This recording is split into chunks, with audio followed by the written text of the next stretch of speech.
Hi guys, it's France. Welcome to this mixed media shorty video. Today I want to explore the influence of color on a technique that we're using. So I will be doing the same thing twice using different colors.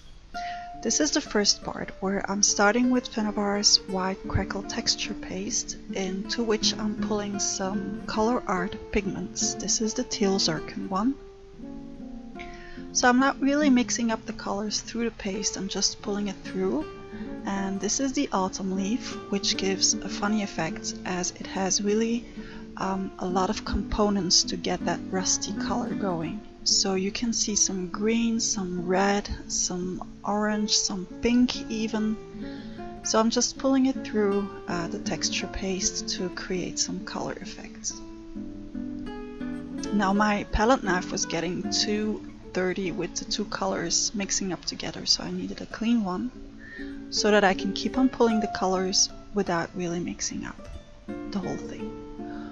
Once dry, I want to add some black behind my tag to make the colors pop.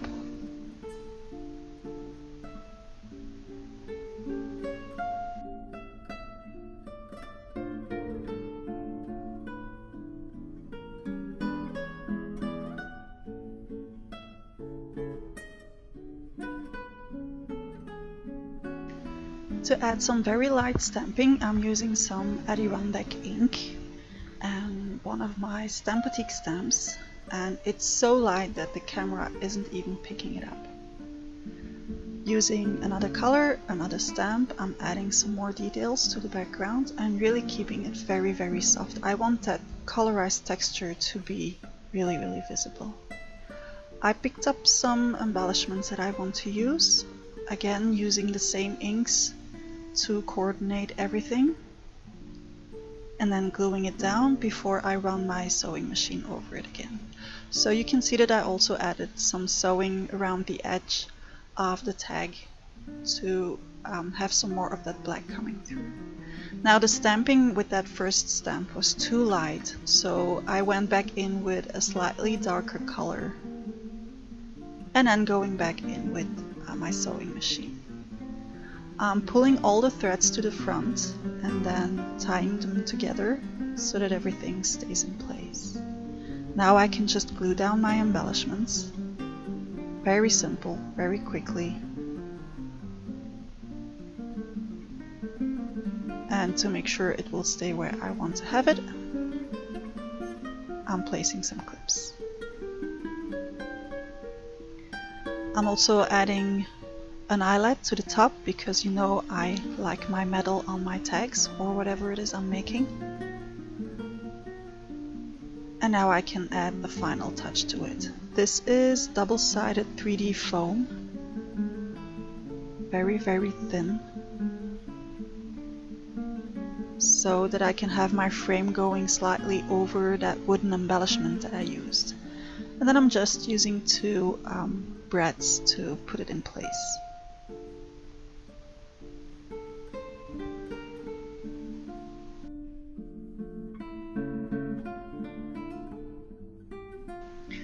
Of course, I needed to add one of my little hearts, and no, I am still not showing you how to make it.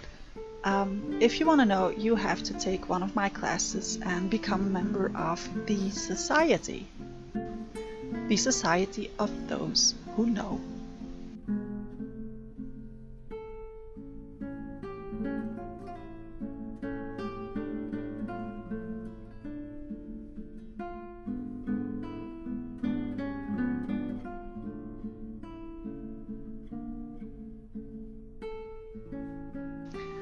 I added some ribbons to the top, and that's how it looks in the end. And this is when I realized that the lighting in my studio really is crap. Need to do something about that. Same technique, different color for the base. So this is the same kind of texture paste that I used for the first one, except that it's copper colored.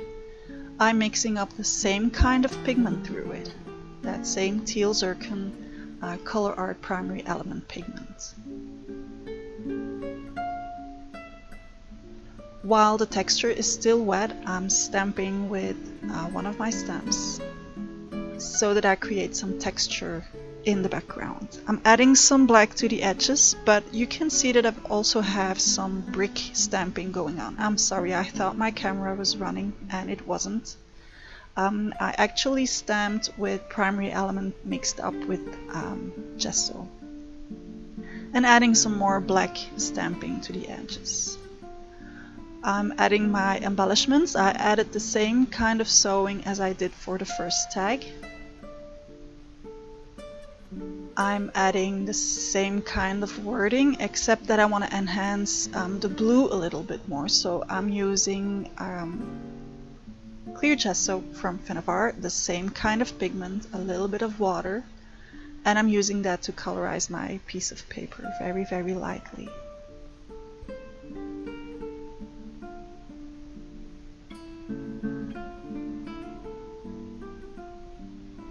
So as I have a lot of metal on the base, my word needs to come up and be a bit higher so that it remains flat. Adding some black to the edge as well to coordinate everything again.